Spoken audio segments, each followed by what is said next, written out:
All of our lives are already being transformed by the next industrial revolution. I know you feel it. We're hearing about it for sure. And our whole economy at this point is propped up on the fact that the way we work, the way we relate, and the way we build is in the process of being transformed. But every time they say this is something brand new, it doesn't feel quite right to me. This is not the first time our landscape and whole world has been transformed with promises of a new utopia. In fact, communities all over the country are still dealing with the repercussions and the ramifications of the last time this happened. When skyscrapers and steel mills, coal mines and corporations grab the resources and the physical space of our country for their own use, it feels like that's what's happening again everywhere in this country. And now, this new industrial revolution is coming to Chicago. And some really, really powerful people have some really big plans for the south side of the city. We've heard the announcements and we've seen photos of the groundbreaking for one of the largest developments in our city's history, the Illinois Quantum and Microelectronics Park, also known as the Quantum Campus, whatever the hell that means. A coalition of government, private industry, and academia behind this project says that it has the capacity to solve unsolvable problems. But we've learned that it also has the potential to displace communities, damage our environment, and destroy digital privacy as we know it. This is Quantum Entanglements, a podcast from Respair, Production, and Media. What's up? I'm Damon. I'm Kiss. And for over 10 years now, we've been talking to and learning from people in Chicago and beyond about how to make this world more free. Yeah, organizers, artists, writers, community builders, space makers, people who looked at the city and how it functions and said, we can do this differently, and it's our responsibility to make that happen for each other. And over the years, we've learned from and really been transformed by two groups of people. The folks who stood up to resist state violence and the leaders in the fight for environmental justice. Beautiful revolutionary work of repairing the harms of environmental devastation and its disproportionate impact on Black and brown communities. Since we've been doing this work for a while, we felt like we kind of had a good handle on what's going on around Chicago when it came to EJ, and felt like we knew the players, knew the projects, were generally tapped in. Yeah, we were like kind of on top of it. Mm-hmm. And so we were surprised and honestly like a little embarrassed when one of our staff members, our colleague Troy, Shout out Troy, asked, have you guys heard about this quantum campus development? I saw like a headline or something, but because of the way it was framed and the vagueness of it all, it didn't really seem like something I needed to worry about. But the more I found out, it became clear this wasn't just some new tech startup that was going to have offices downtown. This was something bigger. A $9 billion, billion with a B, dollar development coming to a neighborhood that's dealt with decades of divestment and abandonment. And they made the plans to build this multi-billion-dollar project that spans across multiple neighborhoods on the South Side, including South Shore, the Bush, the Southeast Side, without asking the residents of these communities, this is what they want or what they need. We asked several of our trusted collaborators who we should talk to learn more, and they recommended that we talk with Ann Holcomb, a South Shore resident and organizer. So in early March 2025, 8 months after the project was announced, we sit down with her in her living room. Her house is about a half-mile away from the proposed site of the Quantum Campus. That site used to be the U.S. Steel Southworks plant, an enormous steel-producing facility that dominated the economies and the lives of the communities around it, and produced the raw materials that Chicago and really the whole industry of the 20th century was built with. Like literally the buildings. Mm-hmm. And she told us how she found out about this project that threatens to transform her whole neighborhood. I think I was probably one of the first people over here to hear about it. When I was running a homeless shelter, I subscribed to Crane's Business Journal because we had a dire need for individual donors. Like, who is going to buy the youth in my shelter a new coat for Christmas? And so I would read Crane's to try to, okay, that name caught me, And so I had just retired at the end of 2023, and this was February 24. And I still had my Crane subscription. And I clicked onto this podcast. I listened to this podcast. Always starts with a podcast. I know, right? Better or worse. Right. I clicked onto this podcast and I listened really closely, like, wait a minute, that's 3 blocks from my house. A few months later, Anne was on a walk in her neighborhood distributing flyers for a community group. As she approached the entrance to Steelworkers Park, which sits smack dab in the middle of the proposed development site, she accidentally found herself an uninvited guest to the press conference announcing the Quantum Campus. On July 25th, that's when Pritzker literally flew over my head in a helicopter. Really, I was at the Steelworkers Park. All of a sudden, there's all this activity. There's these, all these black SUVs with blacked out windows driving up, and the park is all fenced off. And I'm like, what the heck? And so they were having this big, huge announcement. Good afternoon. Awesome. What a great, yes.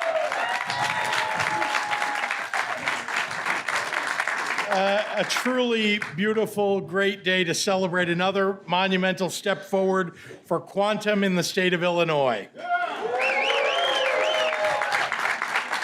That was the voice of Illinois Governor J.B. Pritzker, who was emceeing the event. And as you can hear, he was really milking that applause. Governor Pritzker is a very powerful man. I mean, he's probably more powerful than most of the governors we've had in recent history. He has the financial power behind him. He has a very storied family history behind him. He has presidential aspirations. And he's been an effective, I think overall he's been an effective governor. That's my opinion. But he's very strong. Now, from the earliest days of this pursuit, when I first became governor, we have been guided by a clear vision, making Illinois a global capital for quantum development.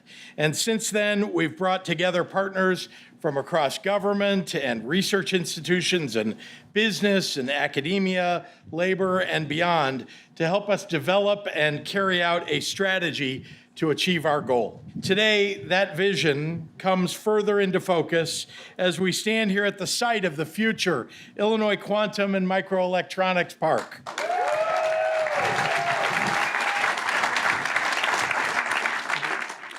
I almost got arrested, and I wasn't protesting. That was a weird thing. I was just there, right?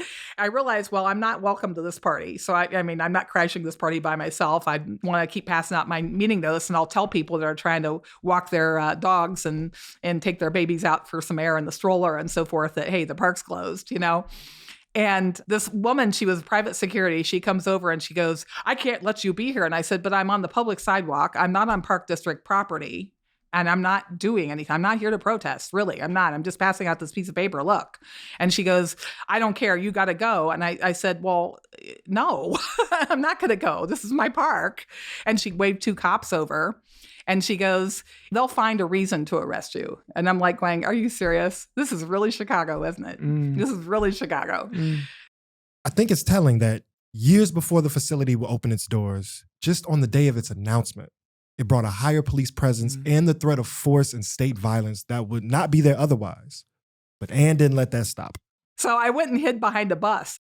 Even from behind that bus, Ann could tell what was going on.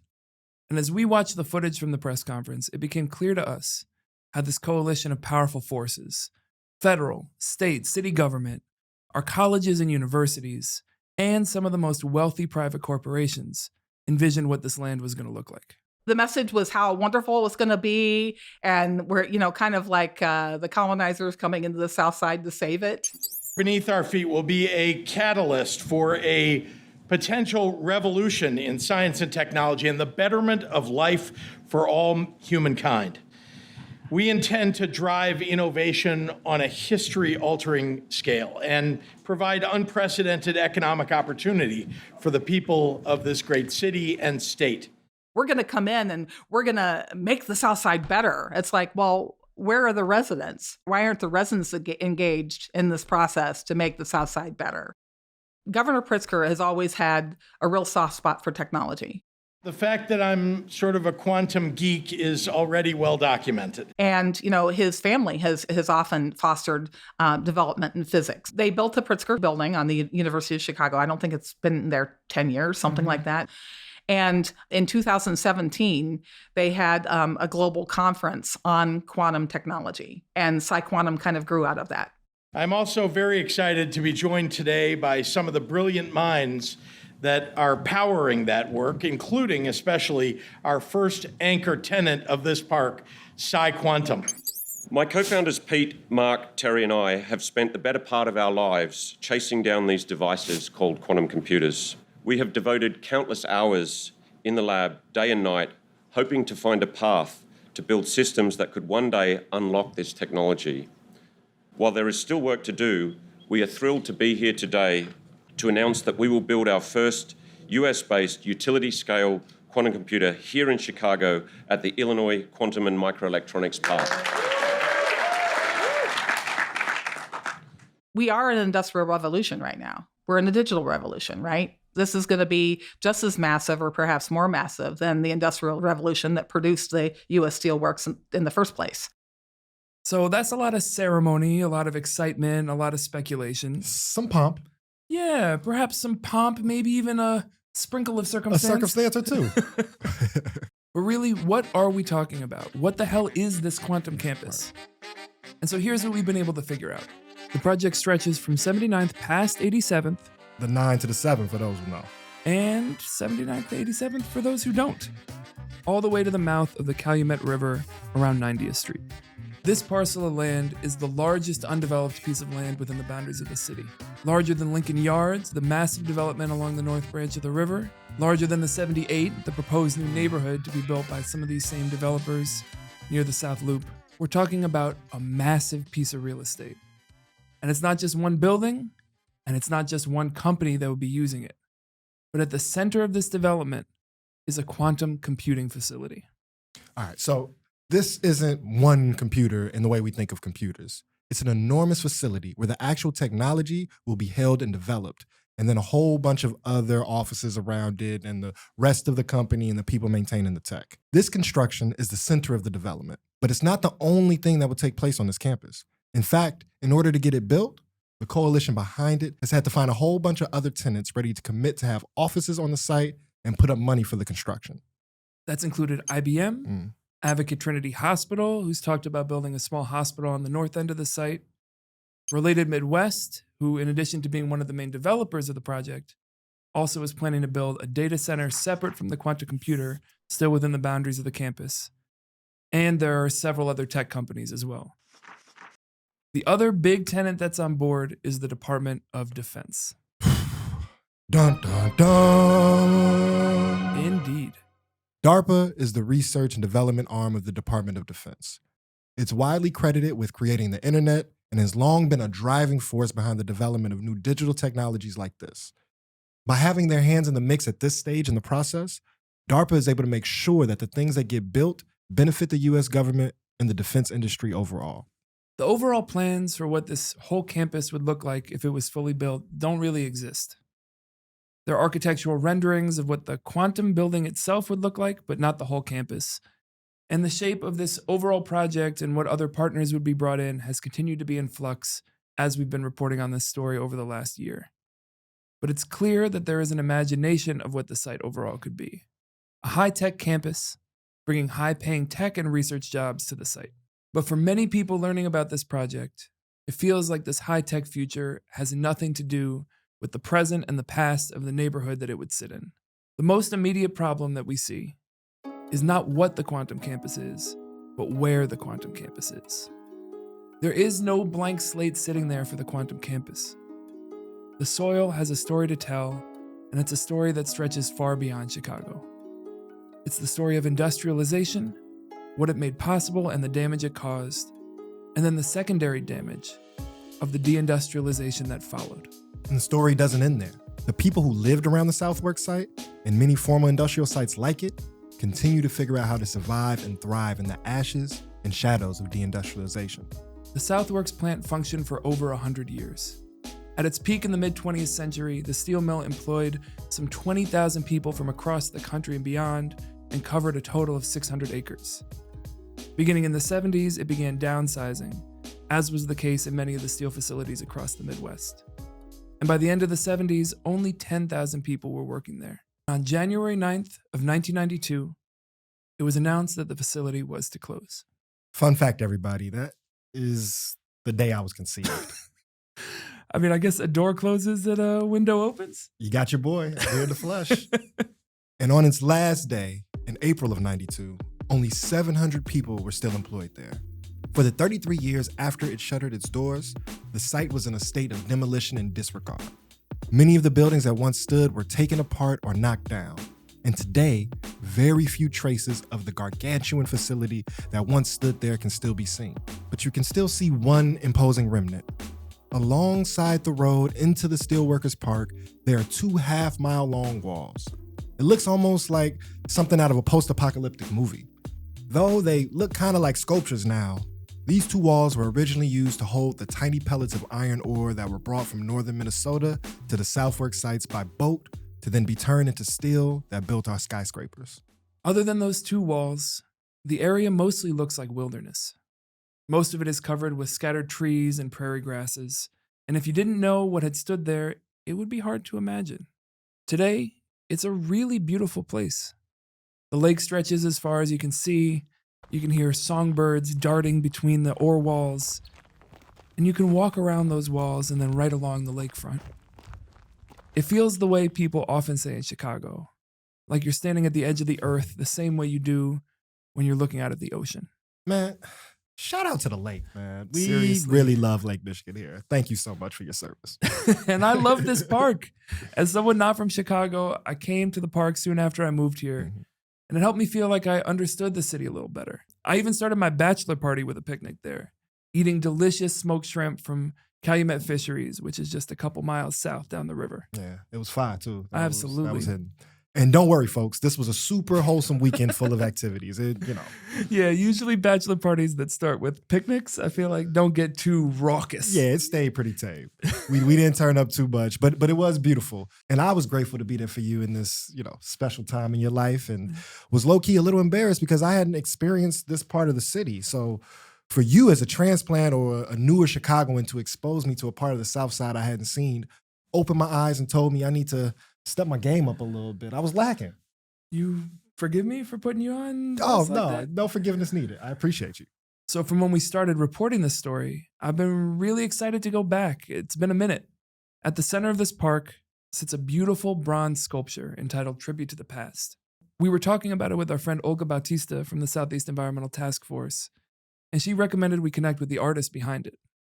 Roman Villarreal, who's a sculptor from the southeast side who worked in the same steel mill that was once sitting there. I can imagine steel mill work could lead to sculpting. I don't know why Yeah. those Yeah, skills seem totally. like they You could should work. definitely invite him to the show. All right, He for is a sure. wealth of information. And it's a beautiful and a sculpture. I know big it, trickster. yeah. He used to actually make little sculptures of the steel workers in the steel mill that they could resemble them and then hide them in the steel mill. And then people would find like, who? Oh my God, what is this? And it's like, that looks like, what's his Me. name? We were able to get in touch with Roman and his wife Maria, who still live in the Bush neighborhood just beyond the boundaries of the park. They agreed to come take a walk with us. Well, I was born right across the street from the mill on 84th and Green Bay. So I always remember noise and smell. You got to imagine there was thousands and thousands of people working, parking, machines, trains, cranes.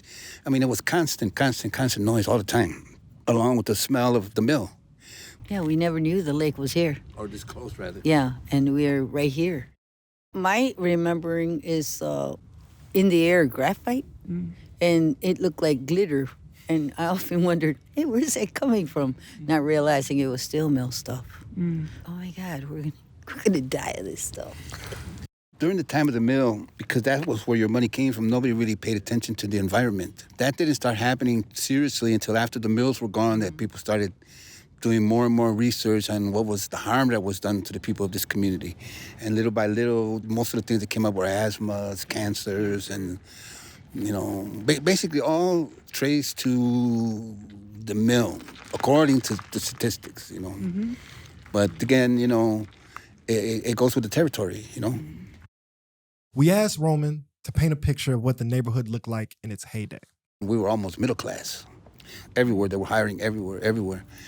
And that's how my family members came here in the late 40s during a strike or something that was going on, and they were working in the fields, and they got hired on. And my father ended up doing 30 years here in the mill, got his pension, one of the few lucky ones that got the full benefits from the mill. The diversity here in this neighborhood was huge. I mean, everybody lived here. Eastern Europeans, the Southern Black, the people that came from the South, like Texas and all that, the ones that got here earlier. And it was interesting because in the mill, you all worked together. But for some strange reason, when they were living outside the mill, they always wanted to be by their own group of people. I didn't know the Serbians getting along with the Croatians. The Poles had issues against this other group. And we were little Mexican kids, so we could play with everybody. During that period, the unions were strong. They would give us gifts to the steel workers on Christmas and all these little things that really were, but they meant a lot, Because you got to understand, in this neighborhood in the old days, there was nothing but taverns. Taverns every block had 2-3 taverns, and they were always full of people having fun because everybody had money. It was comfortable. When the mills closed, it was rough. Nobody really expected that, Which is about everything they had going for them was taken away from them, even their last paycheck. We weren't told. There might have been rumors that somebody said this, somebody did, but the majority of the people, no. I was working for a different mill. I worked at Wisconsin before it closed. I worked over here. When I worked here in the early '67, I worked on the docks, on the boats. And basically we were safety, clean up. And sometimes certain materials would spill over and you had to clean up and stuff like that. In the winter, it was a little bit more rougher because then you had to call what they called the high line. That means you would be on top of those walls, breaking up the ice or whatever they told you to do. Like they got iron ore or the little pellets you see on the ground. See, this is the pellets. They were these tiny, perfectly round balls that at first glance just looked to me like pebbles. But once I actually looked, it was obvious they weren't formed naturally. And they were everywhere on the ground. The shiploads would come in of these things. And they would come in through right here, the slip. See, this is where it's completely loaded with pellets. Oh, yeah. But this was all filled with these tiny little pellets or in bigger pieces. Oh, like this. Wow. They were making I-beams, the beams for downtown. All the buildings made during that period were basically made here. So literally the raw material to build up Chicago. Yep. Just about everything downtown came from here. My father thought that would never end. He said, you're going to be there forever, because that was our all plan. Work your 30, retire, It was a big, huge blow to this community, It just took you from one level of society to another level, They had made a deal, I think, in the 70s with Ford. And you could buy a car, brand new car, and everybody was driving around in muscle cars, I remember. And it came out your paycheck, so it was like nothing. But when the mill closed and everything happened, they foreclosed. They took the cars. Some lost their homes. In the 50s and early 60s, what were your big steelmaking areas around the world? That's Bob Ginsberg, longtime environmental justice organizer on the Southeast side. There was sort of Southeast Chicago, Northern Indiana, Northwest Ohio, that whole big area along there. You had the Midlands in Britain. You had the Ruhr Valley in Germany, and you had around Yokohama in Japan. As the steel industry shrank around the world, all those other countries had national plan. How do we deal with this? How do we deal with the populations? How do we deal with those communities? In this country, we did nothing. Reagan said, it's a market force. That's when it got really hard for everybody because then you had to make decisions, Do you go into the underground? A lot of people started leaving the community, started looking for another place to go for work. So it was really a hard period of time. The 90s is what we call in this neighborhood the bloody 90s because they started killing each other. And these were the children of the steel workers. Everybody paid. There's very few family members that didn't get caught up in the madness. Like myself, I lost 4 family members to gang violence. I must have at least 3, 4, maybe even more doing long prison sentences. Like I tell people now, here you are, an unemployed steelworker. Now you're an unemployed steelworker with a criminal record. You can forget about it. Nobody talked about it. But then you realized how many in this community went through basically the same direction. Everybody thought they were by themselves, but they weren't. The violence of the 90s is what still lives in our imagination when we think about capital V violence in Chicago. And Roman's analysis is spot on. The violence of organized abandonment and structural divestment leads directly to communal violence. And this link conveniently gets left out of the frequent hand-wringing about how violent Chicago is and has been. This is what treating people like a market force creates. The cost of that market force lives in the memories and lineages of the people surrounding this land. And Roman, in his sculpture tribute to the past, above all wants to celebrate the dignity and contributions of the families that basically built Chicago. We always wanted to leave a legacy to the steelworkers. That was part of something that I always wanted to do. So I submitted some designs. I always felt that the steelworkers was family orientated because every man that worked in this mill with the family man. And they were here for only one reason, for the family to survive. And that was the reason I chose the image of the family. But then I kept it in minimalism so that when he looked at it, it could be anybody. You look at it, whatever you see, that's it. Roman's right. The abstracted faces of the family, elevated on a pedestal and cast in bronze, are filled in by your imagination when you look at it. This sculpted family of 5 plus a dog stands upright with the lake behind them and their gaze back toward where the mill once stood. They look gentle and dignified. Dame, can you do me a favor? Yeah, what's up? What's good? So I feel like we've gotten so deep in the story and it's like place-based and we really understand the history of the site. Setting it up. But I still feel like I don't totally understand what quantum computing is at all. Can you explain it to me? Not really. I don't really understand it either.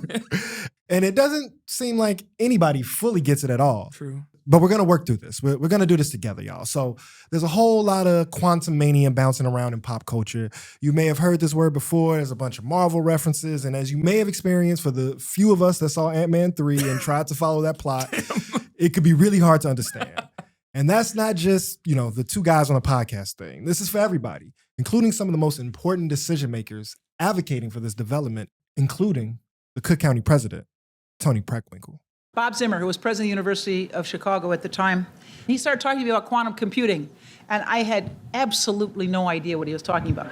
But he insisted that he was going to make the University of Chicago one of the premier institutions in training folks in quantum computing. And here we are. So if we're going to try to understand this whole project, we've got to understand the quantum side of the equation. Luckily, one of the organizers we talked to is also a student who's been trained at this premier quantum training institution involved in the project, UChicago. Their name is Novak, and they broke it all down for us. If it's useful, I can do like a quantum computing 101 type. Yeah, let's do it. I need it. Okay. We kind of have a certain idea of computing because we have personal computers, but computing at its core is more about data processing. Quantum computers are based on this realm of physics that we've known about for around 100 years, so it's not entirely novel, but this is a new application called quantum mechanics that basically deals with things that are really small, kind of on the subatomic or smaller than an atom size. And things in this size range have really strange properties that we can kind of exploit to speed up computing. The main one that you'll hear if you're, reading the Chicago Quantum Exchange website is entanglement. To put it in very simple terms, it's you can have more information per information because of how particles can be linked to each other. All right, so I feel like I'm starting to kind of get it a little bit, but still, I don't know if I could explain it to somebody else. And that's been a challenge for the organizers trying to figure out how to respond to this too. Here's how Dixon from Southside Together and Ann from Ethos try to explain it to their people. The idea is that a regular computer can do something really fast a bunch of times, right? But a quantum computer can do all those things at one time. The way I've described it to the lay people in my group is the computers we have now are 2 dimensions. It's like if you drew a paper box on a piece of paper. But the quantum computer is like you're holding a box in your hand, and you can analyze that box from any point on that box, below it, underneath it, the corners, inside of it, and you can do it all at the same time. So you can analyze the data in that 3-dimensional complex way. The goal of supercomputers is speed. The quantum computers is more. The idea is that they will be able to analyze data that can't be analyzed by 2-dimensional bit method. And they're using what's called a qubit to do their analyzation as opposed to a bit. Right now, our bits are 0s and 1s, and we enter 0s and 1s in certain combinations, and that's how we get even our cell phones work on those, right? But this would be much more comprehensive to be able to analyze all the data. All right. Are y'all following? That's a lot. We got a lot of bits and qubits and 3D and 4D and who D and who me. Houdini. It's a lot. Uh-huh. It's confusing. And we definitely don't expect y'all to be experts on quantum. And in some ways, it's not even the central part of our story. But as Anne says, at its core, this tech is about being able to analyze data more effectively. Now, data analysis is not quite as sexy and futuristic sounding as quantum computing. It's not exactly like Marvel movie material. But the language of quantum has a little extra sauce on the chip. In fact, Novak says that the mystique and pop culture intrigue in some ways makes people get on board with a technology they don't understand. It's kind of like a marketing trick. There are things that we know about quantum computing that make people really excited. In a similar way to like culturally, we've kind of like latched onto this idea of AI without really like ever taking the time to understand what AI is. I think part of the like propaganda of the whole thing is like, here's this magical thing, you don't get to understand how it works, but you're gonna need it because we're creating this industry around it or something. We asked Novak what some of the promoted uses were for quantum across different industries. Financial modeling is a big one, optimization problems. There are claims around like drug development and drug discovery. There's also use cases in like aircraft and spacecraft sensing. Again, they make claims of like this will help create better models of like climate change or whatever. But like these are things that there's no reason why you need a quantum computer strictly to do that. And also there's no proof that that is what a quantum computer could do. I think that the vision of quantum computing is a fiction, but I think it's a fiction with like a very specific political intent. They're really trying to make people feel like this is something special that's happening. This is a leap of faith in many ways. It's not something special. Quantum may be a breakthrough technology that can transform our industries and economies, or it may be a multi-billion-dollar gamble that never hits jackpot. Regardless, what is fueling the gamble and bringing it to the shores of our city is rampant speculation, which might just be speculative fiction. But the concerns of how this project is coming to be and the dangers it could cause are very, very real. One of the central concerns about this project is less about what the project will be and more about how it's even gotten to this point. At the heart of the organizing, what we're hearing is how this project, like so many others, is continuing to push against the self-determination of this community. What do you mean by that, Dame? So the folks in this neighborhood had no say in this project coming at all. Mm. They did not ask for it, and they were not asked about it. And actually, the community for decades now has identified the needs that are the priority to support healthy living for the people who live there. Yeah, this is not the first attempt at development on this site. In the mid-2010s, there was a push to build an enormous mixed-income housing development there. Those developers talked to community members about what they would need and work with them to help build the vision. And while it wasn't exactly like the people of the neighborhood deciding everything, it was really different from how this quantum campus process has gone. That plan was ultimately scrapped, and while we don't know exactly why, many people we talked to believed that the developers had to walk away because they couldn't afford to remediate the soil that it was going to be built on. This previous development modeled that there are opportunities for inclusion, collaboration, and input that allows communities to shape something that is going to be so consequential to the place they live. But with the quantum campus, there were no public town halls or discussions until after the project had already been announced. And for many people familiar with how zoning typically works in Chicago, the checks and balances did not check or balance this process at all. It went through zoning and was approved by the city council in a fraction of the time it usually takes. They were trying to get this built at a quantum speed. The initial proposed plan was for them to break ground 9 months after the announcement and to be fully built and operational by early 2027. That has not happened for a variety of reasons, but they did break ground on the site on September 30th, 2025. And as of now, the site is moving forward, regardless of the opposition from several local community groups. And I just got to say it. What? Ain't groundbreaking stupid? What do you mean? You don't feel like this is the construction crew. Look at them in this picture. There's no John Deere tractors. JB in his probably $6,000 suit with a shovel in his hand, and he ain't actually breaking no ground with them little soil they throw over the shoulder. I've been duped by some groundbreakings before. This is all PR. This don't got nothing to do with the actual ground. Wait, so let me get this right. You just assume that whoever breaks the ground then has to do the rest of the building. Yeah, we'll get going. There's some work to do. Well, I'm sorry, Dame, that this was so disillusioning for you. It's real theater kid energy they got Totally. going over there. And especially in this case, that groundbreaking is particularly concerning because of the ground that they're breaking. The soil that they're throwing in the air is deeply, deeply contaminated.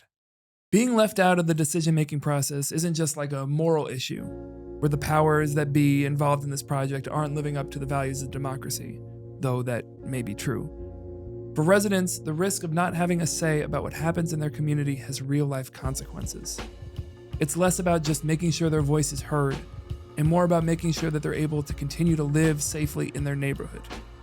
One of the main concerns we heard in our conversations around this project was about what exists in the soil on the proposed site of the Quantum campus.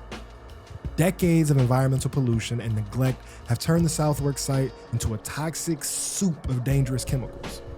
The organizers that we talked to know what currently exists on the land that could potentially be kicked up into the air and water during the construction of this multi-billion-dollar project. They know that Chicago, and especially the Southeast Side, has a long history of environmental racism where the survival and health of Black and brown residents has been ignored in the service of industrialization. And they know that beyond the boundaries of our city, this next industrial revolution is already wreaking havoc on the water and power supplies of the affected communities surrounding them. And they want to make sure that they are not the next neighborhood to be sacrificed in the pursuit of this high-tech expansion. As we heard from Roman, even when the relative economic stability of the Southworks site was being felt in their neighborhood, the environmental impacts were also felt. We heard Maria talk about the graphite falling from the air and the fear of the health impacts that could cause. And we know that when you expand a little bit bigger, the Southeast Side overall has been a site of fierce contestation over environmental racism and environmental justice. Just a few miles away, Hazel Johnson, who's considered one of the mothers of the modern environmental justice movement, lived and worked in the neighborhood of Altgeld Gardens. And the coalition that she built between her neighborhood, residents of the Southeast Side, Northern Indiana, and the city as a whole transformed the way that people fight for environmental justice in our city and around the world.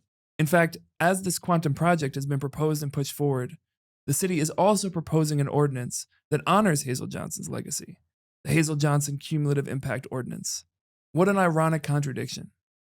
That at the same time we're honoring this legacy of environmental justice, there's this potential new hazard that's continuing the legacy of environmental racism, and it's passing through that same city council without any hesitation. From Hazel's work to the more recent fights against metal shredder General Iron, the coalition to ban pet coke, and countless other campaigns, the Southeast Side has been leading the fight for environmental justice in Chicago because they know that their neighborhood is often targeted to bear the brunt of environmental harm. Some of that harm has taken the form of explicit dumping, but more often than not, it's been the disregard for the damages of industry that's actually had the most negative impact on people's health. Much of the trepidation around the construction of this project has to do with the dozens of harmful chemicals that have been documented to exist on the Southworks site, and the fear that construction on that site would then cause those chemicals to end up in the water and the air of the surrounding neighborhoods. Ann Holcomb explains.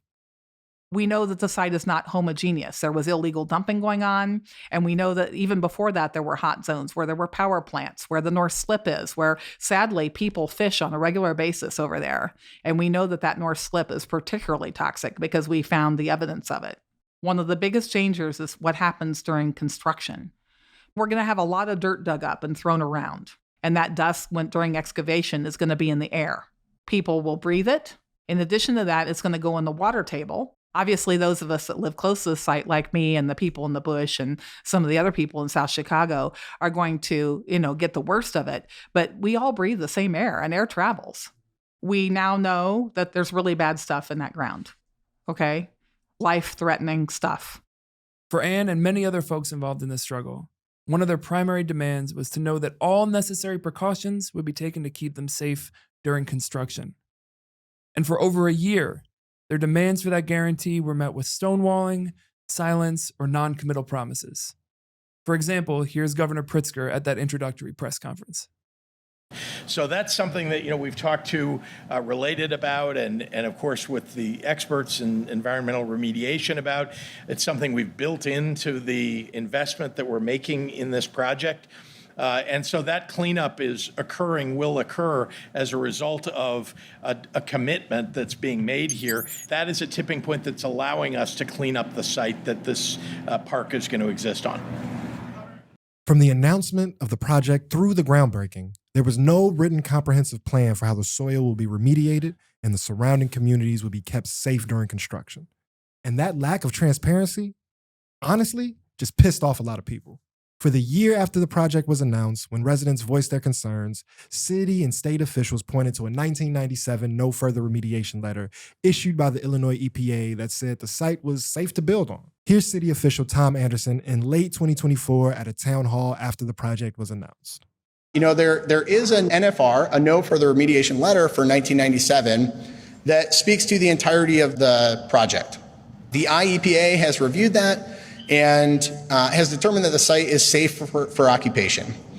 Those officials, like Tom, did often state that just because the site had received that letter didn't mean there wasn't going to be other remediation needed.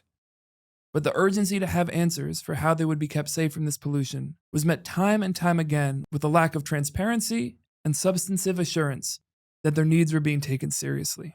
In late November 2025, developers of the site, Related Midwest and CRG, published a new comprehensive plan for the remediation of the soil and for the protection of residents during construction. The report acknowledged what organizers had long said, that there were pollutants like petroleum, heavy metals, and man-made chemicals from the steel mill throughout many locations on the site.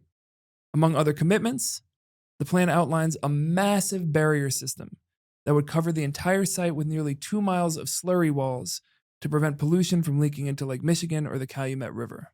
It also committed to remediating groundwater near a well, developing systems to mitigate the risk of vapor inhalation, and continuing to perform additional testing for the slurry wall system's effectiveness for at least 30 years.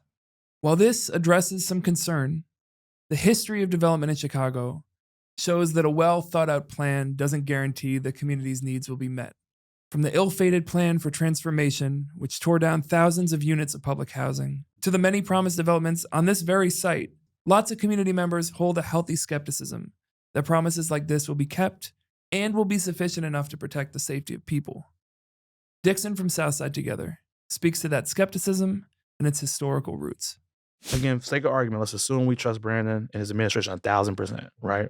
Historically, the city of Chicago, nor most people working there, have not done the best.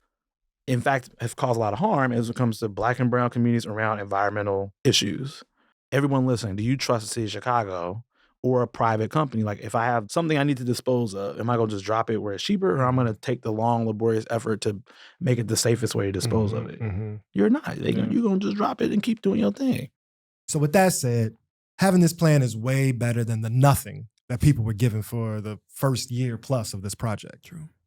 But even if all of these very necessary precautions are taken and the slurry wall holds up for 30 years or more and the harm is mitigated as best as possible, even if everything goes quote unquote right, there's a serious and unanswered environmental question still on the table.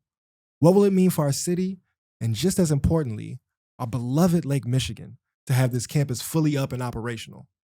Environmental justice organizers, and really just people in general, have witnessed a toxic gold rush over the last couple years in the construction and operation of massive data centers.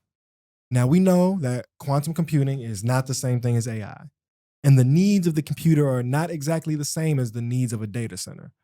But we do know that operating a quantum computer requires either an enormous amount of water, an enormous amount of power, or both.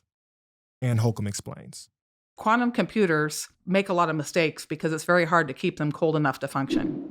And it has to be consistently absolute zero, which on a Fahrenheit thermometer is about 450 degrees below zero on the thermometers we're familiar with. Even for Chicago, that's a little tough. That's the truth, right? As far as we could tell, there's only two ways to keep a computer that cold: a ton of water or a ton of power. And because of the Quantum Campus' proposed location, both along the lake and in the midst of a poor and working class community, both options are concerning. The developers of the site have assured that no contaminated water will be dumped into Lake Michigan or the Calumet River, and that eventually the infrastructure will exist for the entire Quantum Campus to be powered from its own ComEd substation. But as far as we can tell, the brunt of powering this project will fall on the taxpayers, just as it has for data centers across the country. The rapid expansion of data centers in Illinois, where there are already 164 operating, with another 81 planned for construction, and around the Great Lakes overall, is deeply threatening to deplete this vast network of inland seas that holds 20% of the world's fresh water. And the electricity demand for these centers has surged, causing ComEd's price for electricity to jump 45% the summer of 2025 compared to the previous summer. I felt it. Yeah. Yeah. That bill jumped? Mm-hmm. It was a little tick. Me too. This expansion is happening exponentially and is expected to use 8 to 12% of the electricity in the United States by the end of the decade, according to Andrew Chen of UChicago and the Argonne National Lab. Side note, you'd think UChicago and Argonne would know better than to back this project then. It's true that quantum computing is a really different technology from AI. It does something completely different and operates differently. But many of the requirements for cooling are similar, in some cases, even more extreme. And as was the case around the construction concerns, there is nothing in writing from the developers about the water or power usage. They've repeatedly said that they will not use water from the lake specifically for the quantum computer, but have not said how they will cool it and declined to talk with us about these unanswered questions. Plus, the main developer, Related Midwest, is building a separate data center on the site. Right. And we have no assurances at all that they won't use water from the lake for that. A reminder, there's over 300 acres of this development beyond the quantum computer itself. And we don't know what they'll fill it with or what the consequences will be. So again, even if everything goes quote unquote right with the construction, the site in and of itself has the potential to imperil the communities around it and our environment as a whole, as we've seen across the country in this completely unsustainable moment of economic boom around data centers and AI. That said, there are ways to keep these computing systems cool without causing as much damage as they currently are. Rachel Haverlock of the UIC Freshwater Lab shares how the quantum campus is actually very well suited for one of these solutions. With the quantum park, I'm really focused on what kind of water infrastructure gets built there and saying if you're going to build this computer for the future, you've got to build the water system for the future, also incorporate that community so that they also receive the benefits, at least in having updated water infrastructure.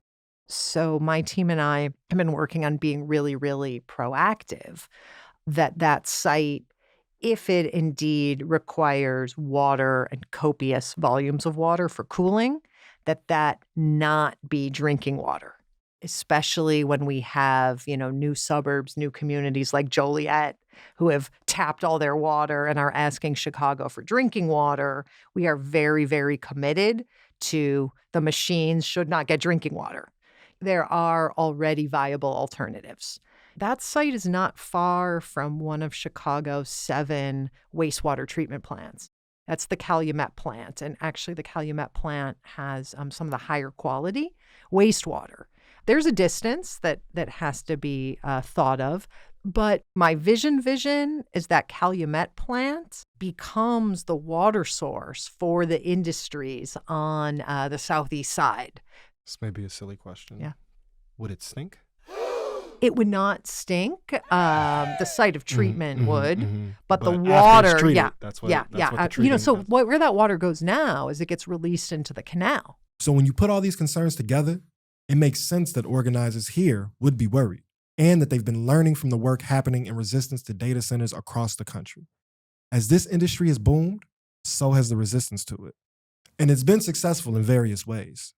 Between May 2024 and March 2025, $64 billion in U.S. data center projects have been blocked or delayed by a growing wave of local bipartisan opposition, according to a report by Data Center Watch.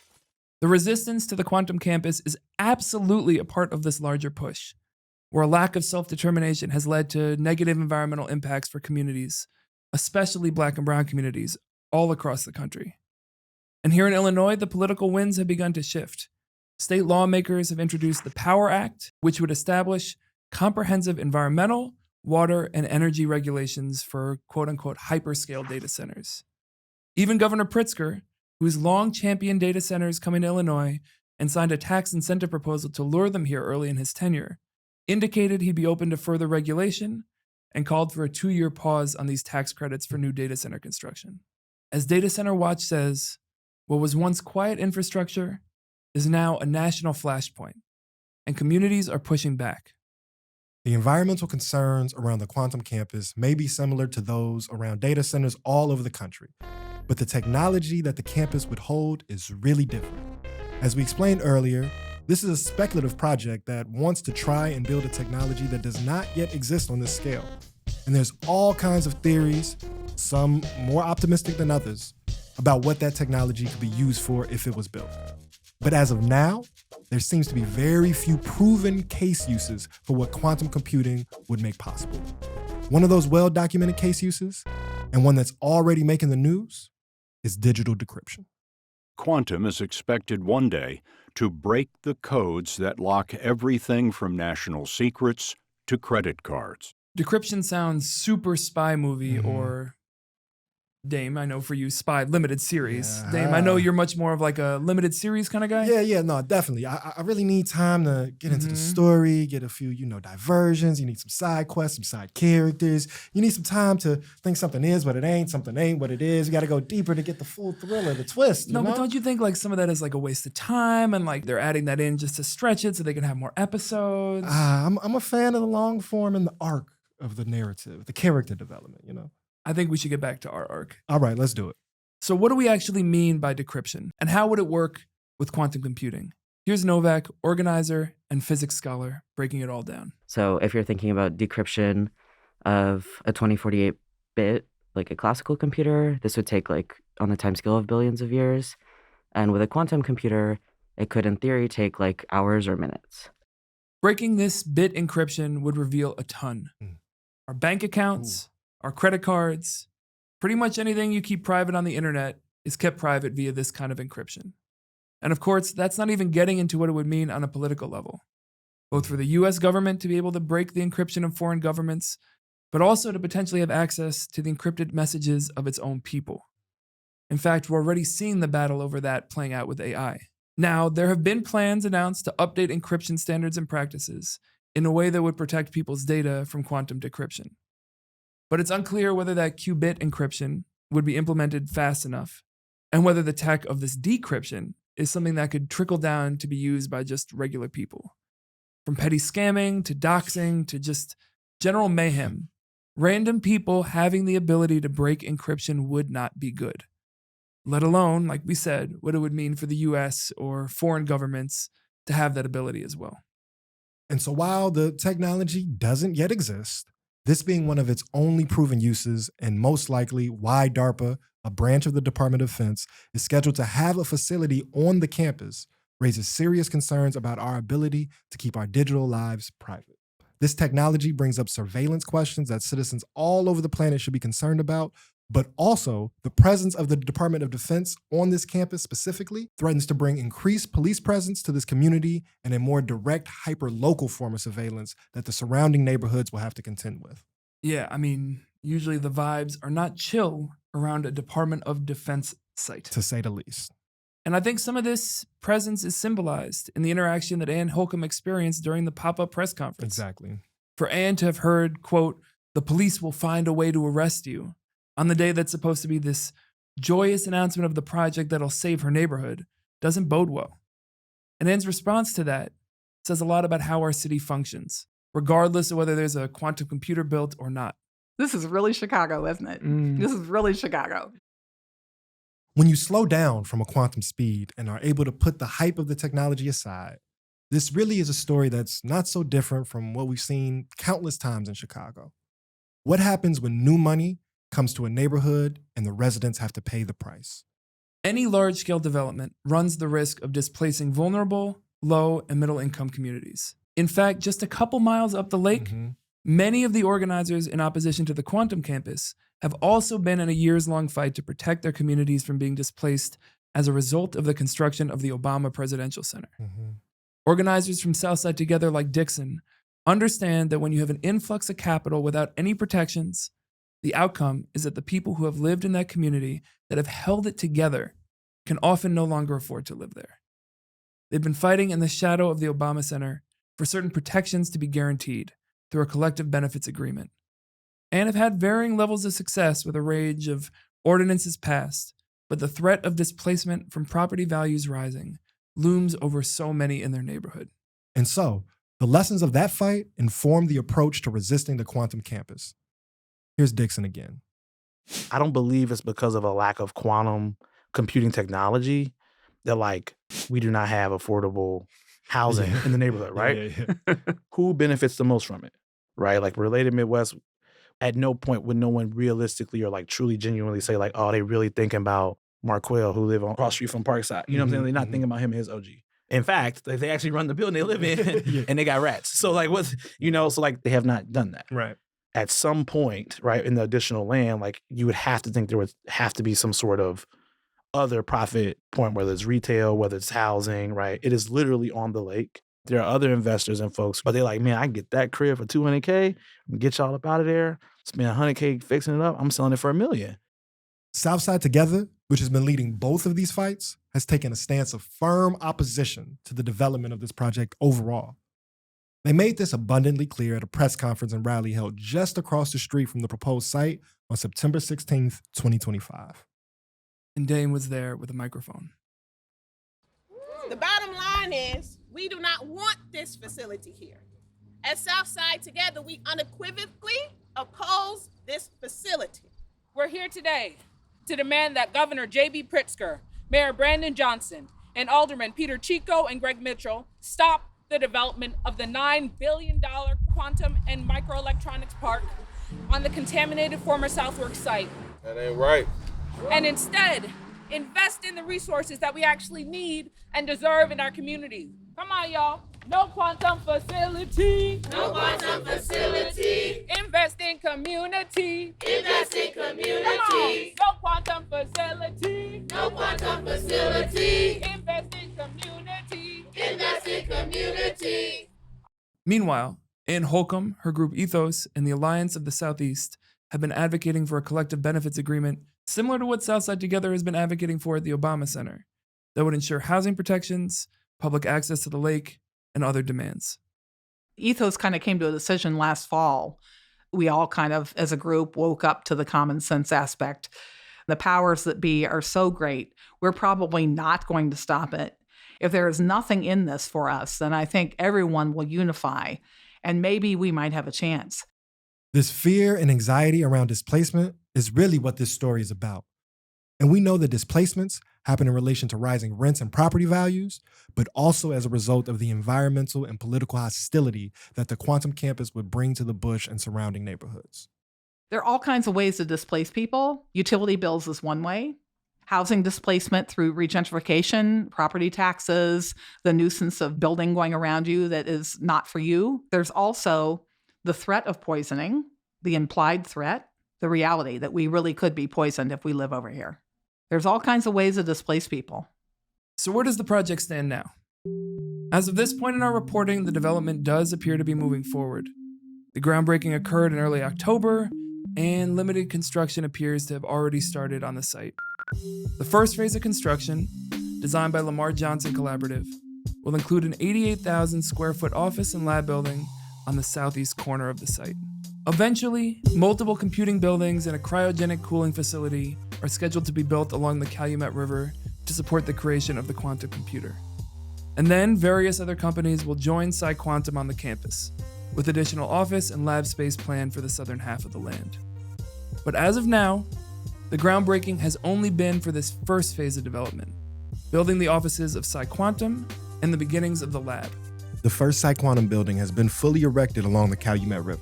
In the meantime, the actual construction of the quantum computer will start taking place a couple miles up the lakefront at UChicago through the Chicago Quantum Exchange. The environmental remediation report issued in early December states that remediation will occur during this first phase of construction on the portions of the site that they claim need it. And remediation appears to currently be taking place at some of the most hazardous parts of the site. The other committed tenants to be on the site at the quantum campus are IBM, Inflection, an Australian quantum startup called Dirac, Advocate Trinity Hospital, and of course DARPA, which we've already discussed.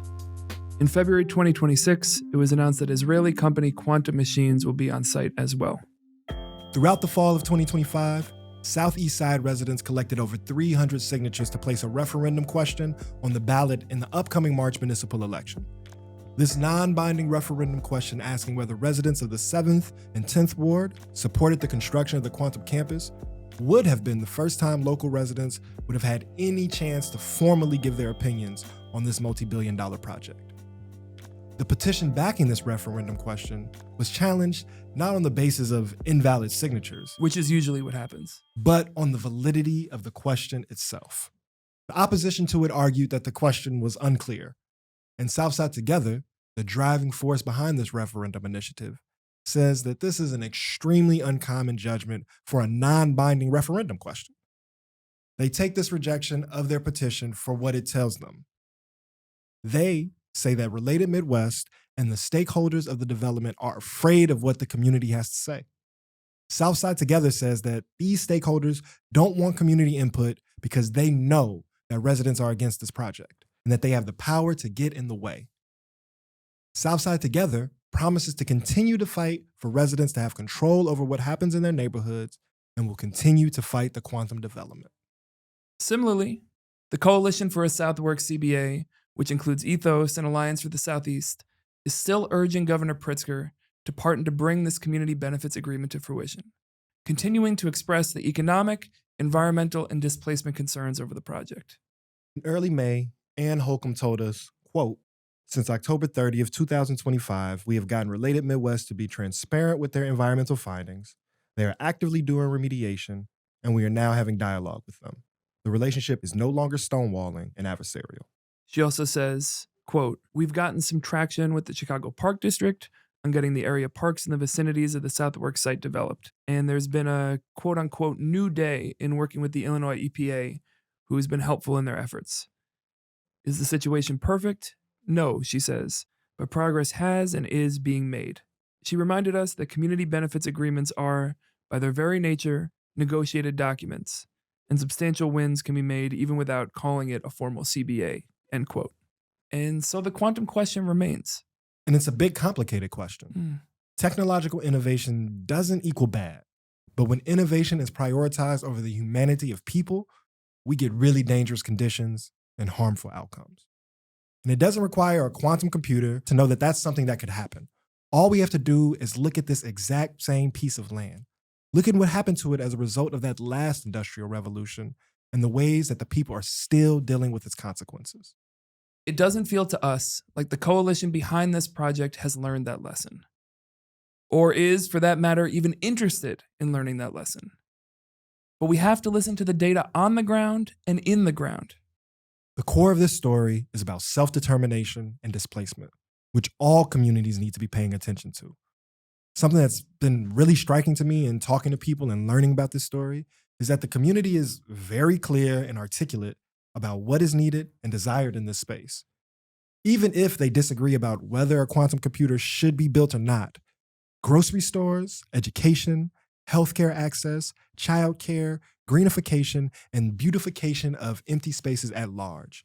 This is what the community needs. And it's clear that there's a gap or a void in our societal infrastructure, right? Like the city doesn't seem to have the resources to fund the robust public goods that are needed. And these corporations don't have the mandate, will, or interest in investing beyond their production and their profit motive, which leaves a really massive void. Who do we even turn to get the things we need? The type of abandonment that we saw around the Southworks site exists in ways big and small wherever we are. And the things that we rely on to live healthy, dignified lives are being deprioritized by the state time and time again. If we can't turn to them, and we can't turn to corporations, we have to turn to each other. If you're in Chicago, that might mean plugging into this Quantum Campus campaign. If you're somewhere else, it might mean getting involved with the mutual aid and rapid response and other organizing happening in your neighborhood. But I think it's the question of our time, Dame. Who do we turn to get the things we need? It's an important question, and we don't exactly have the answer. But I'm pretty sure a quantum computer doesn't either.